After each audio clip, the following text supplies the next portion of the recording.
उसका एक बेटा भी था जो बहुत ही बड़ा आलसी और निकम्मा था, जिसको लेकर सतिया हमेशा गुस्से में रहा करता था। एक दिन सुबह सुबह, अरे ओ निकम्मे, क्या दिन भर इस खाट पर पड़ा ही रहता है? और मुआ ये फोन, इसको तो मैं चूल्हे में डाल दूंगा। दिन भर बस उसी में ताका झाकी करता रहता है, बस दिन भर घर में पड़ा ही रहता है। ये लीजिए, चाय पी लीजिए। अरे माँ, इन्हें चाय नहीं, थोड़ा ठंडा शरबत दीजिए तो शायद दिमाग ठंडा होगा। माँ हंसी दबाती हैं। अपने इस लाड साहब को कहो कि चलकर दुकान पर मेरा हाथ बटाए। बाबू, दुकान कितनी दूर है, मैं चलकर कैसे जाऊंगा? अरे नहीं नहीं लाड साहब, आप चलकर कैसे जाएंगे? आपके पैर खराब हो जाएंगे। आपके लिए अभी मैं गाड़ी बुलवाता हूँ, तो आपको आराम से दुकान तक छोड़ देगी। हाँ बापू, ये सही रहेगा। हे भगवान, क्या करूँ इस नालायक का। चुपचाप चल अब, वरना तेरा फोन उठा के बाहर फेंक दूंगा, पहले ही बता रहा हूँ। इसके बाद दोनों दुकान पहुँचते हैं। अब बैठा क्या है, खड़े हो जा और हाथ बटा मेरा काम में। कोई भी पकौड़े लेने आए तो देना उन्हें, मैं आता हूँ तब तक। ले लो भाई, ले लो, गर्मा गर्म पकौड़े ले लो। मूंग दाल पकौड़ा, पालक पकौड़ा, सेब भुजिया, गोभी पकौड़ा, ब्रेड पकौड़ा, आओ आओ और स्वादिष्ट पकौड़े खाओ। कुछ ही देर में वहाँ पर बहुत सारे लोग आ जाते हैं। हाँ भाई, मूंग दाल पकौड़ा देना। भाई सेब भुजिया। भाई पालक पकौड़े बांट देना। कुछ ही देर में अच्छी खासी बिक्री हो जाती है। मैंने इतनी बिक्री करवा दी, पर पिताजी फिर भी मुझे ही निकम्मा कहते। तभी सतिया आ जाता है। बताओ कितने की बिक्री हुई? विजय उसे सारे पैसे दे देता है। अरे वाह, इतने की बिक्री? तूने कोई झोल तो नहीं किया ना? अरे नहीं नहीं पिताजी, मैंने कुछ नहीं किया। वो तो बस आप ही मुझे निकम्मा कहते, वरना मैं आदमी बड़ा काम का हूँ। चुप कर बेवकूफ, कभी खुश नहीं होते खड़ूस कहीं के। पता नहीं, शायद भगवान चेहरे पर हंसी देना ही भूल गए। मैंने तो कभी हंसते हुए नहीं देखा इन्हें। मैं भी दिखा दूंगा कि मैं क्या क्या कर सकता हूँ। तू कुछ भी करना, पर बस मेरा नाम मत डुबो देना। की बात भी सुन सकते हैं क्या? मैं दिखा दूंगा इन्हें कि मैं भी बहुत अच्छे पकौड़े बना सकता हूँ। आंखें बंद करके भी पकौड़े बना सकता हूँ। फिर विजय बिना देखे ही पकौड़े के घोल में मसाले डालना शुरू करता है। ये है विजय के पकौड़े, ओहो ओहो, ये है छन के पकौड़े। कुछ देर के बाद एक आदमी आता है। भाई पकौड़े देना। हाँ हाँ भाई, मेरे स्पेशल वाले पकौड़े खाओ और बताओ कैसे बने। अरे वाह विजय भैया, इतने स्वादिष्ट पकौड़े। ये तो सतिया चाचा के हाथ के पकौड़े से भी ज्यादा स्वादिष्ट है। सुना पिताजी, आपके अलावा सब मेरी कदर करते हैं, मैं निकम्मा नहीं हूँ। आज दुकान में अच्छी खासी बिक्री हो जाती है। दोनों घर पहुँचते हैं। अगले दिन फिर सतिया विजय को दुकान लेकर जाता है। विजय, जाओ और जाकर कल से भी ज्यादा स्वादिष्ट पकौड़े बनाना। अब तो मानते हो ना कि मैं आपसे भी अच्छे पकौड़े बनाता हूँ। तभी वहाँ पर एक अत्यंत ही मोटा आदमी आ जाता है। अरे पिताजी, इसे देखकर लग रहा था कि ये खाने का तो बहुत शौकीन है, पर जाने कितने दिनों से उसे खाना नसीब नहीं हुआ। भाई आज तो मैं बहुत ही खाऊंगा, बहुत दिनों से स्वादिष्ट खाना नहीं खाया। क्यों भाई, भाभी ने खाना देने से मना कर दिया क्या है? अरे भाई पूछो ही मत, आज मेरी बीवी मायके चले गई है, कुछ दिन वहीं रहेगी। वो कहती है मैं मोटा हो गया हूँ, तो मुझे बस घास फूस ही खिलाती रहती है। अब बताओ मैं क्या मोटा हो गया हूँ? अरे नहीं नहीं भाई, तुम कहाँ मोटे दिखते हो। वो तो हर पत्नी को अपनी पति में कुछ ना कुछ बुराई दिखती ही रहती है? आज मेरे पास 2 खुशी से खाने के कारण हैं। क्या क्या कारण है? अरे पहले तो ये कि मेरी बीवी मायके चली गई है और कुछ दिन वहीं रहेगी, और दूसरा ये कि मैं बहुत दिनों से स्वादिष्ट खाना नहीं खाया हूँ। तुम सब तो जानते ही हो कि मैं खाने का कितना शौकीन हूँ। वहाँ बैठे सब हंसने लगते हैं। अरे विजय, जल्दी से कुछ ना कुछ खाने के लिए लेकर आओ। हाँ हाँ काका, आपके लिए मैं अपने हाथों से कुछ बना कर लेकर आऊंगा। अरे विजय, जल्दी लेकर आना और थोड़ा ज्यादा बनाना। अरे भाई, जब तक तुम ये खाओ। अरे बाप रे, यहाँ तो इतने सारे मसाले हैं, इनमें से कौन सा मसाला डालना है और कौन सा नहीं, ये तो मुझे समझ ही नहीं आ रहा है। अब मैं क्या करूं? एक काम करता हूँ, मैं फिर आंख बंद करके पकौड़े बनाता हूँ। वैसे भी आंख खोलकर तो सभी बना लेते हैं, आंख बंद करके काम करना भी कला है। फिर से जो मसाला हाथ में आ गया वह डाल देता है और फिर जल्दी से पकौड़े उस मोटे आदमी को परोस देता है। वह उन पकौड़ों को खाकर कुर्सी से उठता है। विजय उसे देखकर डर जाता है। हे भगवान, पता नहीं पकौड़े कैसे बने होंगे, कहीं बेस्वाद तो नहीं हो गए। प्रभु रक्षा करना, नहीं तो एक तरफ ये मोटा और दूसरी तरफ मेरा हिटलर बाप, दोनों मेरी चटनी बनाकर पकौड़े के साथ मुझे खाएंगे। अरे वाह, तुमने क्या स्वादिष्ट पकोड़े बनाए हैं। इतने स्वादिष्ट पकोड़े तो मैंने कभी नहीं खाए। अभी तो मैंने कुछ खाया ही नहीं। लाओ लाओ और लाओ। जा और लेकर आ। आज फिर से अच्छी कमाई हो जाती है। फिर वे दोनों घर जाते हैं। अरे खुशखबरी है, हमारे शहर में फूड फेस्टिवल आयोजित किया गया है और इस बार तू जाएगा, समझा? मैं पिताजी, मैं क्या करूंगा वहां पर? और वैसे भी आप तो कहते हो ना कि मुझे कुछ काम धंधा नहीं आता, मैं कुछ नहीं कर सकता, तो मैं वहां कैसे जाऊंगा? कोई परवाह नहीं, चुपचाप जा। बोल दिया ना एक बार, समझ नहीं आता? ठीक है, चला जाऊंगा। 2 दिन बाद आयोजन है, तो तुझे कल ही निकलना पड़ेगा। अरे बाप रे, ये मैं कहाँ फंस गया। फिर विजय मायूस होकर वहाँ पर बैठ जाता है और मन ही मन सोचने लगता है, हे भगवान, अब मैं क्या करूंगा?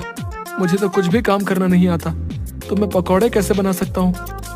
तभी उसे किसी की आवाज सुनाई देती है। विजय आसपास देखता है पर उसे कोई भी नहीं दिखाई देता। अरे विजय, विजय मियाँ, इधर उधर काहे ताक रहे हो? नीचे तो देखो, नीचे। विजय किसी अजीब से दिखने वाली प्राणी को देखता है। ये कौन सा प्राणी है? हे भगवान, अब तूने किस मुसीबत में फंसा दिया मुझे? अरे अरे मियाँ, घबराओ मत और इतनी जोर से मत चिल्लाओ, मैं तो बस तुम्हारी मदद करने आया हूँ। अरे गजब है भाई, मान न मान मैं तेरा मेहमान। कौन हो तुम और मेरी मदद क्यों करना चाहते हो? अरे भाई, मुझे पता है कि तुम उस फूड फेस्टिवल के लिए परेशान हो। हाँ, पर उससे तुम्हें क्या, वो मेरी परेशानी है। हाँ, पर मैं तुम्हारी मदद कर सकता हूँ मियाँ। अच्छा, तुम और मेरी मदद? हाँ, और नहीं तो क्या, मैं फूड फेस्टिवल के लिए खाना बनाने में तुम्हारी मदद कर सकता हूँ। अच्छा, कैसे? अरे मियाँ, अभी बताया ना कि मैं खाना बना सकता हूँ। ओहो, तो अब ये चूहे के जैसा दिखने वाला आदमी, अरे नहीं, तुम्हें क्या कहूँ मैं, तुम तो आदमी ही नहीं हो, अजीब प्राणी। कौन हो तुम मेरी मदद करोगे और वो भी खाना बनाने में? अच्छा, तो तुम्हें क्या लगता है कि आंखें बंद करके तुम पकौड़े बनाते थे? बेवकूफ इंसान, आंखें बंद करके कौन काम कर सकता है, और वो भी एक निकम्मा इंसान? बिल्कुल नहीं, वो मैं ही था जो आज तक तुम्हारे पकौड़े बनाते आया हूँ। अच्छा, तुम थे? जी हाँ भाई साहब, वो मेरा ही कमाल था। मतलब मैं जब आंखें बंद करता था तुम ही मेरे पकौड़े में मसाले डालते थे और पकौड़े बना देते थे? हाँ मियाँ, मैं ही था। मैं तुम्हारी दुकान के पास से गुजर रहा था, मुझे बहुत ही अच्छी सुगंध ने वहीं रोक लिया, और जब मैं दुकान पर पहुंचा तब तुम्हें आंखें बंद करके पकौड़े बनाते हुए देखा। सच बताऊं तो मैं बहुत ही हंसा, पर फिर मैंने तुम्हारी मदद कर दी। अच्छा, तभी मैं सोचूं कि मैं ऐसा कैसे कर सकता हूँ। अच्छा छुटुंगी, तुम तो बड़े कमाल के निकले यार। तुम्हारा नाम क्या है छुटंगी? प्रेम नाम है मेरा। नाम तो सुना ही होगा। ड्रामा नहीं, सच में बोलो ना। अरे यार, कुछ भी रख दो, वैसे भी हमारे यहाँ तो नाम वाम की कोई जरूरत नहीं होती। तुझे जरूरत पड़ेगी तो तू ही रख ले, जो तेरा मन करे। तुम्हारा नाम? हाँ, इतने पिद्दू से हो और छोटे से भी तो तुम्हारा नाम छुटंकी। छुटंकी छुटंकी छुटंकी, अरे मियाँ क्या नाम दिए हो तुम मुझको। I love this name. हाँ, पर एक बात बताओ, चूहे सा मुंह, पंख, बड़े बड़े कान और ऐसी अजीब से दिखने वाले हो तुम, कहाँ से आए हो तुम, कौन सी दुनिया से?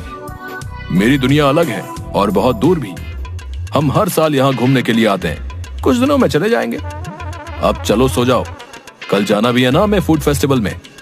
अरे हाँ, मैं तो भूल ही गया था। अगले दिन विजय फूड फेस्टिवल के लिए निकल जाता है। हे देवी माँ, रक्षा करना, साथ देना मेरा। विजय देवी माँ का नाम लेकर शुरू हो जाता है। तभी एक गोरी मैम विजय के स्टोर के सामने आकर खड़ी हो जाती हैं। विजय उसे पकौड़े देता है। What a fantastic food! How delicious is this? हे माता रानी, ये गोरी मैम मुझे अंग्रेजी में क्या गिटर पिटर कर रही है, जाने क्या क्या गालियाँ दे रही है। छुटंकी जोर जोर से हंसने लगता है। वह उसके और भी साथियों को बुला लेती है। Hey, come here and taste this. What a delicious food. अरे मैडम जी, अगर अच्छा ना लगा हो तो मत खाइएगा, पर ऐसे अंग्रेजी में गाली तो मत दीजिए। और इन सबको क्यों बुला रही हैं? मैं आपके हाथ जोड़ता हूँ, मुझे जाने दीजिए, मुझे मार नहीं खानी। Please serve us too. Please serve us too. Please serve us too. अरे मुझे माफ कर दीजिए, अगर अच्छा ना लगा हो तो मत खाइए। मैं पैसे भी नहीं मांगूंगा, पर मुझे छोड़ दीजिए। मैं आपके सामने हाथ जोड़ता हूँ, मुझे छोड़ दीजिए। अरे मियाँ, ये तुम्हें मारने नहीं आए हैं। इन्हें हमारे पकौड़े बहुत अच्छे लगे हैं, वो तुमसे पकौड़े मांग रहे हैं। क्या मतलब ये मुझे मारने नहीं आए हैं, ये पकौड़े खाने आए हैं। हाँ, अरे हाँ भैया, मारेंगे नहीं तुम्हें। विजय सबको पकौड़े देता है। उसकी अच्छी खासी कमाई हो जाती है। इसके बाद वह और भी ज्यादा फेमस हो जाता है। अगले दिन विजय के पकौड़ों की इतनी तारीफ सुनकर विजय की दुकान पर मंत्री जी पहुंच जाते हैं। भाई सतिया, मैंने तुम्हारी दुकान की बहुत ही तारीफ सुनी है। भाई मुझे भी तो तुम्हारे हाथ के पकौड़े खिलाओ। हाँ मंत्री साहब, अभी लेकर आता हूँ। अरे पिताजी, अब बाहर जाइए। क्यों? अरे अगर आप बाहर नहीं जाएंगे तो मैं पकौड़े कैसे बनाऊंगा? क्यों, मैंने तेरे हाथ पकड़ रखे हैं क्या? अरे नहीं, हाथ नहीं पकड़ रखे तो क्या, अगर आप नहीं जाएंगे तो वो कैसे आएगा? वो कौन आएगा? किसकी बात कर रहा है तू? अरे पिताजी, ये इतने दिनों से ये पकौड़े की सब तारीफ कर रहे हैं, ये दरअसल मैं नहीं बनाता। नालायक निकम्मे, फिर कौन बनाता है? तू तब से हमारी आंखों में धूल झोंक रहा था। अरे नहीं पिताजी, मेरा ये मतलब नहीं था। फिर क्या मतलब है?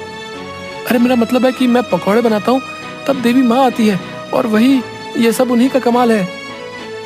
अरे दादा रे, अच्छा मेरे आलसी निकम्मे बेटे पर माता रानी का आशीर्वाद है। चुप रे बेवकूफ, जा और जाकर जल्दी से मंत्री जी के लिए पकौड़े बनाकर लेकर आ। दूसरी ओर गुलाटी गांव के मुखिया के पास पहुंच जाता है। पटेल साहब, गजब हो गया, एक बहुत चौंका देने वाली खबर लेकर आया हूँ आज तो मैं। क्या खबर लाए हो, जल्दी बताओ। अरे पटेल साहब, वो जो अपना विजय है ना, अरे हाँ, उसके पकौड़े के तो बहुत ही चर्चे हैं आजकल। हाँ, मैं उसी के बारे में बात कर रहा हूँ। पटेल साहब, आपको पता है उसके ऊपर देवी माँ का हाथ है। अच्छा, मतलब हमारे गांव पर देवी माँ का आशीर्वाद है। जाओ, जाकर विजय और पूरे गांव को बरगद के पेड़ के नीचे जमा होने को कहो। अरे विजय भैया, अरे गुलाटी मुझे कैसे याद किया? अरे विजय है, मैंने नहीं, मुखिया जी ने याद किया है तुमको। चलिए। देखा बाबू, आप मुझे निकम्मा बेवकूफ कहते हो, पर देखो मेरी पहुंच, मुखिया जी ने खास तौर पर मुझे बुलाया है। चल छुटंकी, तू भी चल। अरे हाँ मियाँ, चलते हैं और चलकर देखते हैं आखिर माजरा क्या है। कुछ ही देर में सब गांव वाले बरगद के पेड़ के नीचे जमा हो जाते हैं। अरे गांव वालों, मुझे अपने सूत्रों से पता चला है कि हमारे गांव पर देवी माँ की कृपा है। देवी माँ की कृपा? हाँ, देवी माँ की कृपा भाई, हमारे विजय लाल के ऊपर देवी माँ की कृपा है। हाँ, मैंने अपने कानों से सतिया चाचा और विजय की बात सुनी है। उसने खुद कहा था कि वो जब भी पकौड़े बनाने जाता है, उससे पहले देवी माँ के उससे दर्शन होते हैं। अरे पर हम कैसे विश्वास कर लें इस बात पर भैया? हाँ, इसीलिए तो हमने सबको बुलवाया है। अरे बाप रे, ये क्या हुआ? अब मैं उनके लिए देवी माँ को कैसे बुलाऊं? हे भगवान, आप ही रक्षा करना। विजय, साबित कर दो कि तुम्हारे ऊपर देवी माँ की कृपा है, वो तुम्हें दर्शन देती हैं। अरे पर गुलाटी भाई, परवर कुछ नहीं भाई, तुम्हें देवी माँ को बुलाना ही होगा। अरे छुटंकी, अब मैं क्या करूं? अरे मियाँ, बुलाओ अब देवी माँ को। वैसे भी तुम दिन भर देवी माँ करते रहते हो, बुलाओ। हाँ, उड़ा लो, मेरा मजाक उड़ा लो तुम भी अब। हे देवी माँ, बचा लेना मुझे। हे देवी माँ, दर्शन दो मुझे, दर्शन दो। सभी गांव वाले विजय की तरफ गौर से देखते हैं। अरे कहाँ है देवी माँ, कब आएंगी और कितना इंतजार करवाएंगी देवी माँ? हाँ देवी माँ, इतना वक्त क्यों लग रहा है? अरे देवी माँ तुम्हारे जैसे फुर्सत में थोड़ी रहती हैं, उन्हें और भी बहुत सारे काम होते हैं, सब्र करो। छुटंकी, अब तू ही कुछ रास्ता बता, मैं क्या करूं? छुटंकी विजय के कानों में कुछ फुसफुसा कर आता है। अरे देवी माँ, आप आ गई? हाँ। अरे हमें तो नहीं दिख रही देवी माँ, कहाँ है? अरे कहाँ है देवी माँ? एक काम करता हूँ, मैं भी यही दिखाता हूँ कि मुझे भी दिख रही है माँ। अरे तुम जैसे पापियों को देवी माँ दर्शन नहीं देंगी, पापी कहीं के। अरे देवी माँ आपने दर्शन दिए, हम तो धन्य हो गए। अरे ये क्या हुआ, ये गुलाटी, इसे कैसे कुछ भी दिखाई दे रहा है? अरे नहीं नहीं, मैं पापी नहीं हूँ, मुझे भी देवी माँ ने दर्शन दिए भाई। अरे हाँ, मुझे भी देवी माँ दिखाई दे रही हैं भाई। विजय, तुझ पर तो सच में देवी माँ प्रसन्न है। धीरे धीरे सभी गांव वालों को देवी माँ ने दर्शन दिया। अरे पर देवी माँ कहाँ? क्या आपको देवी माँ नहीं दिख रही? पूरे गांव को दर्शन दिए देवी माँ ने, पर आपको नहीं? मतलब आप अरे नहीं नहीं, देवी माँ मुझे आशीर्वाद दीजिए और सदा अपना आशीर्वाद इस गांव पर बनाए रखना। विजय और छुटंकी एक तरफ होकर हंसने लगे। अरे देखो इन सबको, कैसे बेवकूफों की तरह मेरी बातों पर विश्वास कर रहे हैं। अरे विजय मियाँ, अब जाओ और जाकर इन्हें सच बता दो कि तुम्हें कोई देवी माँ दर्शन नहीं देती। शाबाश विजय, तूने मेरा सिर गर्व से ऊंचा कर दिया। तू मेरा निकम्मा बेटा नहीं, तू मेरा लायक बेटा है। अरे अरे अरे, सूरज आज पूरब की जगह पश्चिम से कैसे निकल आया? अब चलो दुकान पर, और आप सब भी अपने अपने घर जाइए और अपने कामों में लगिए। अच्छा विजय मियाँ, अब मुझे भी चलना चाहिए। मैं तो यहाँ छुट्टियां मनाने आया था, मेरा काम हो गया। क्या तुम जा रहे हो? और मेरी मदद कौन करेगा? विजय, अब तुम्हें ही सब कुछ करना होगा, और वैसे भी मेरे साथ रहकर तुम भी मेरे जैसे पकौड़े बनाने सीख गए हो। छुटंकी, मुझे तुम्हारी बहुत याद आएगी। अलविदा दोस्त।